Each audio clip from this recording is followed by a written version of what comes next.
immediately free. And Rwanda is among the top 5 countries in Africa. But if you look at the Freedom House, and it's icya mbere bakigijeyo.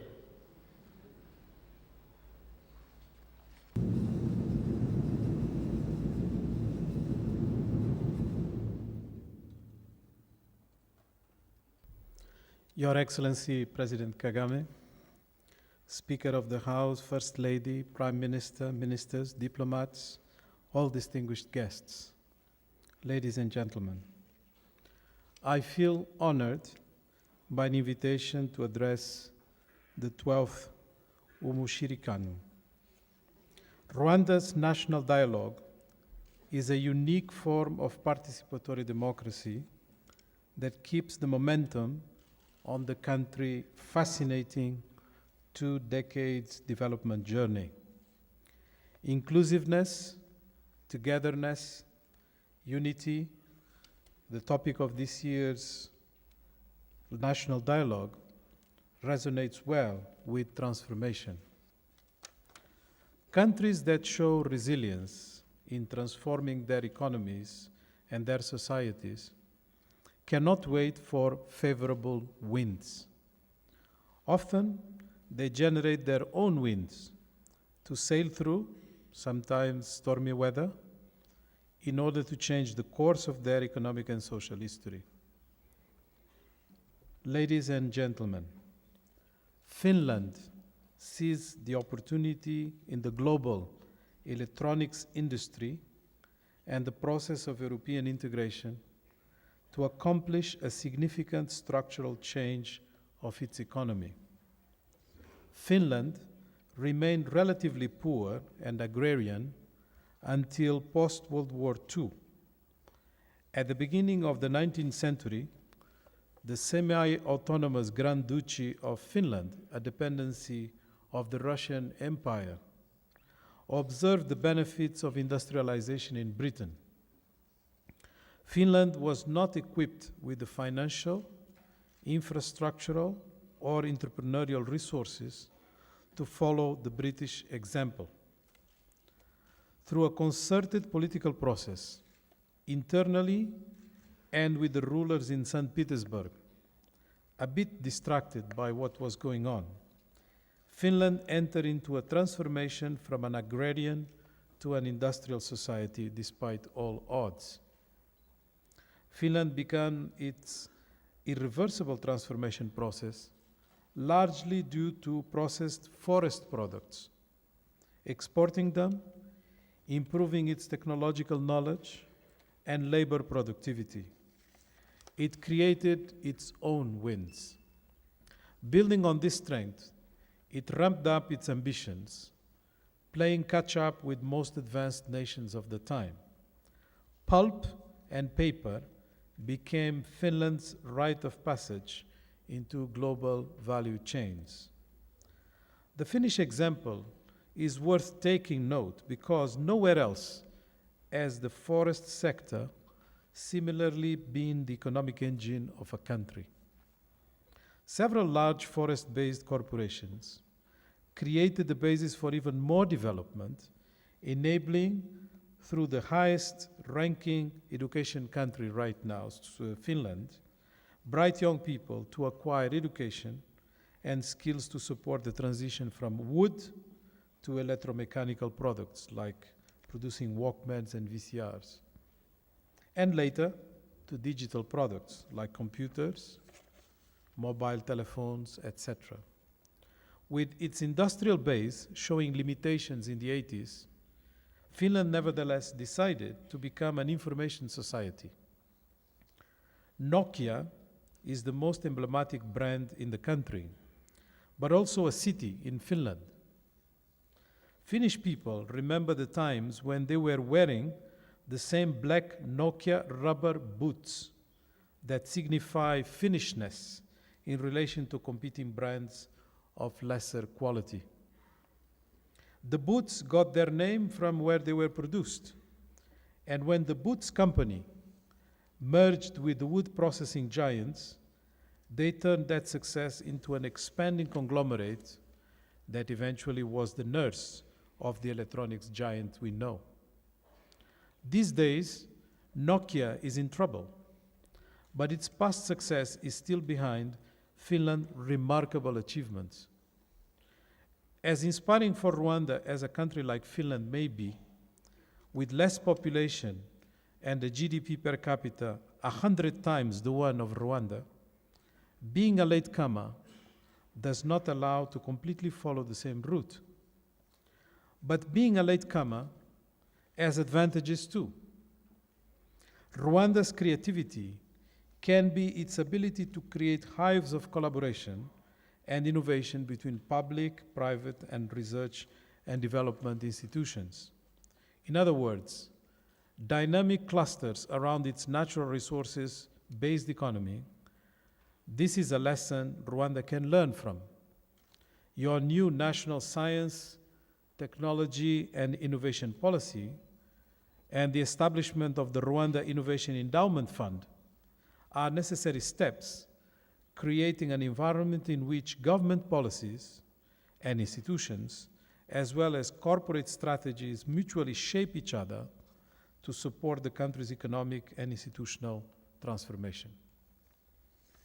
Dear participants, let me turn to the speech delivered by the famous leader of Singapore, Lee Kuan Yew, in the historical day of the country's independence, 9 August 1965.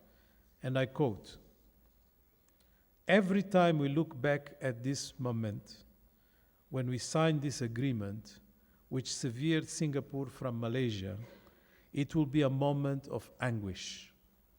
For me, it is a moment of anguish because all my life," and he pauses, "you see, the all of my adult life," and he pauses again, "I have believed in merger and the unity of these two territories. You know that we, as a people, are connected by geography, economics, by ties of kinship." End of quote. Lee Kuan Yew was apologizing for not succeeding in keeping Singapore in Malaysia, in tears, but also with rage. He knew that a new country without natural resources, no real economic activity, apart from a port used for opium trade, and a mammoth hostile neighbors would be very difficult to govern. I will not dwell on the Singaporean example. I would only like to highlight the role of leadership in creating a wonder out of a teardrop. The force that mobilized the nation from rejection solidified the determination of the nation to change the course of its history and its people. Without making the historical mistake to compare 1965 to 1994, I still believe that there are similarities between Singapore and Rwanda. Just like here, good governance was a foundation to Singapore's economic transformation. Lee Kuan Yew led Singaporeans into rough waters, thus embarking on a route less traveled to deliver economic and social transformation. The government had to transform Singapore from a re-export economy under the colonial regime to an export economy. Unlike Hong Kong and Taiwan, there was no exodus of entrepreneurs from China. There were no domestic savings, and regional markets were likely to impose trade barriers to help their own industries. Singapore addressed these challenges by building its manufacturing base through foreign direct investment. In addition, they also tap into domestic savings. Domestic savings were mobilized through the compulsory Central Provident Fund, very much like the Agachiro is trying to do. Who could have imagined that Singapore would become the largest Asia port, have the most profitable airline in the world, and beat Switzerland as the most attractive financial market? Can Rwanda emulate this remarkable example? Can Rwanda emulate this remarkable example? In many aspects, the discipline and determination that made Singapore are legendary as they are recognized here. Singapore had its own governance models and standards and never allowed anyone to teach them lessons about what would work.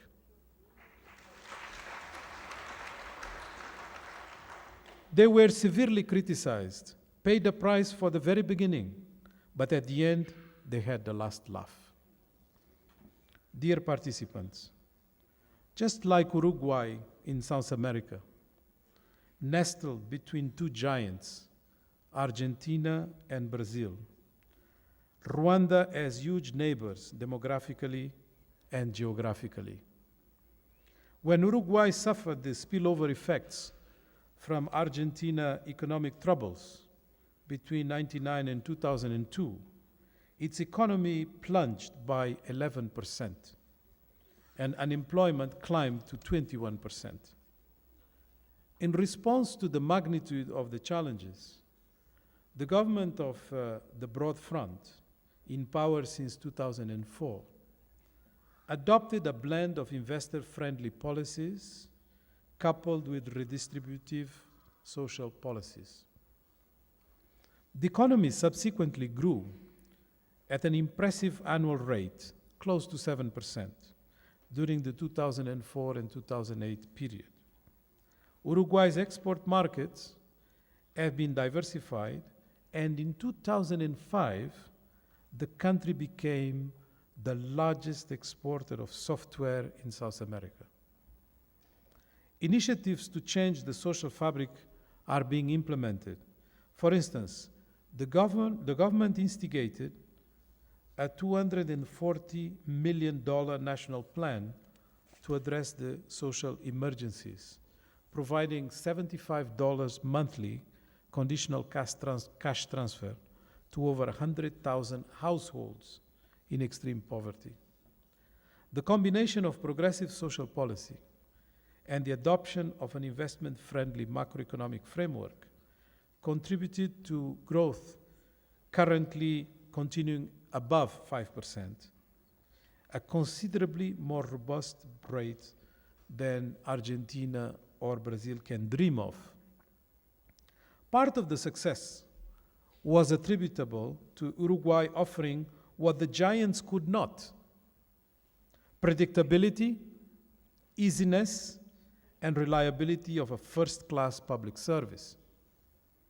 The country turned its peaceful and security environment into an attractive call for investors, looking not to its market, but to its neighbors. Your Excellency, dear participants, much of the success achieved so far in Rwanda hinges on the belief on the power of its ideas, self-reliance, resilience, as well as on the forging of homegrown and innovative solutions that are now globally known. The achievements now are the base for looking into a high gear as the challenges to reach 11.5% growth target are not to be discounted. Though the winds may not be favorable, the national dialogue process offers a unique opportunity to fully explore possibilities for a dynamic Rwanda. The magnitude of the shifts into higher growth, such as industry and services, needs to be accelerated. Policies such as those implemented in Finland could see Rwandan minerals follow a transformation path as the forestry sector did in Finland. Finland exemplifies the learning organizational model in which institutional environments mold the functioning of the economy, the manner in which economic agents go about running their business, and the nature of their interaction. Singapore shows adversity is the beginning of a journey, not its end. And Uruguay shows that small can indeed be beautiful in many unsuspected ways. A national dialogue contributes to the development of institutional arrangements and social compacts between the governor or the government and the governed.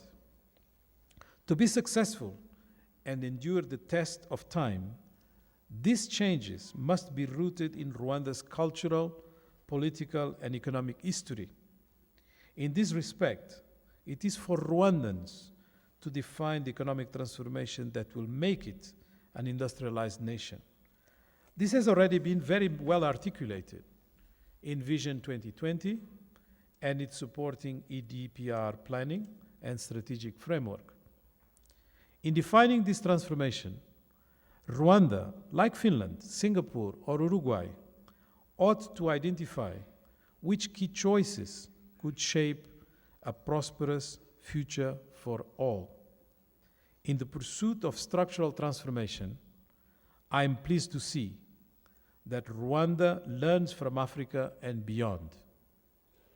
This is exemplified in Rwanda's strategy to develop its aviation sector. In Ethiopia, unlike popular knowledge, coffee is not the leading foreign exchange contributor. Air transportation is. The support that the government is providing to Rwandair is laudable. To be sure, it is a high-risk venture in a non-competitive closed market. But it is strategic in every sense of the word. Without good air transport, a lot of the support provided for higher value-added activities in services and even in manufacturing may not be viable. Dear participants, the scale of the trade imbalance in Rwanda is still large. To inverse the trend, Rwanda needs to master smart protectionism. The North Corridor is a good bet, as is the country's strong regional integration agenda. But beyond the regional market, Rwanda ought to look at emerging markets by investing in knowledge generation of value chains that it seeks to enter. Being a developmental state is to be strategic. This means that the government has transparent and adequate control over the geographical territory and demonstrates strategic visionary capacities. This also implies regular consultations with the people who need their voices to be heard in policy making and budgetary resources allocation.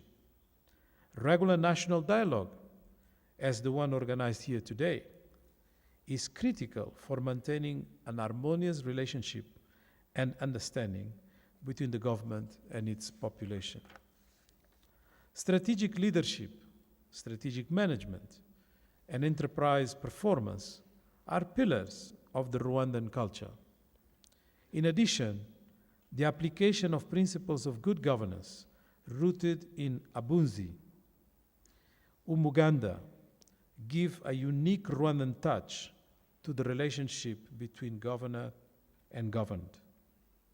The governed, in their contribution to Rwanda, have to use their judgment to make the process rest on a creative exchange for improvement, diligence, motivation, commitment from leaders will create and maintain environments that boost these same qualities.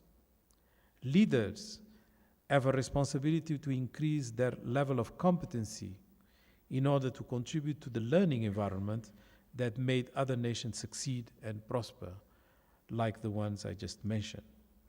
In this respect, national dialogues as an accountability framework represent an honest assessment of the principles that guide the relationship between government and its people. Finally, courage and faith are required as the expected results may not materialize in expected time. It can take generations to achieve structural transformation. To withstand the test of time and to stay the course, it requires a solid social compact. Experiences from Finland, Singapore and Uruguay show success is as an individual as a collective responsibility. When I look into the relationship between the government and the people of a country, I see many similarities in the relationship we share with our loved ones in our families. Healthy personal relationships are built essentially on mutual respect, trust, openness, compromise, and willingness to listen to what others have to say. Every country has to discover its path to development by identifying the most valuable asset in each moment of its transformation. Predictability can be more valuable at a point, inclusivity on another, safety yet on another, and so on. Many ingredients make a successful development experiment, but it is not a zero-sum game. It is complex. It is unique. Rwanda has been demonstrating it knows its way. Thank you.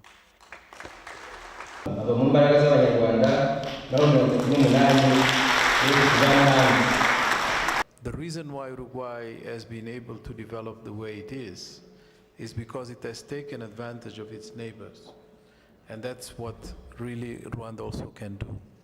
So I think it is true that when you are landlocked, you have problems.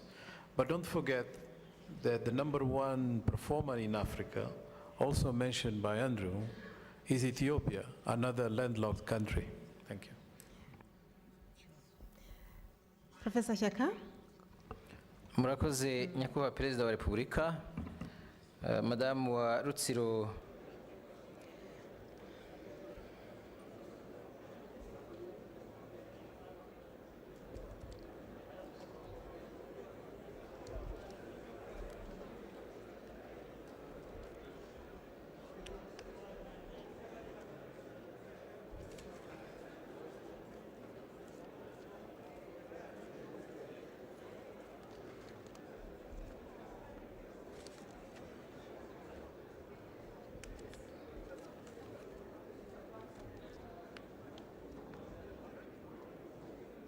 regardless of context.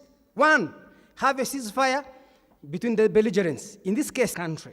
You can see it in Afghanistan, you can see it in Iraq, you can see it in Libya, and you can see the disaster. Imifariso n'ibindi dukwiye gukora ibishoboka byose kugira ngo buri munyarwanda niko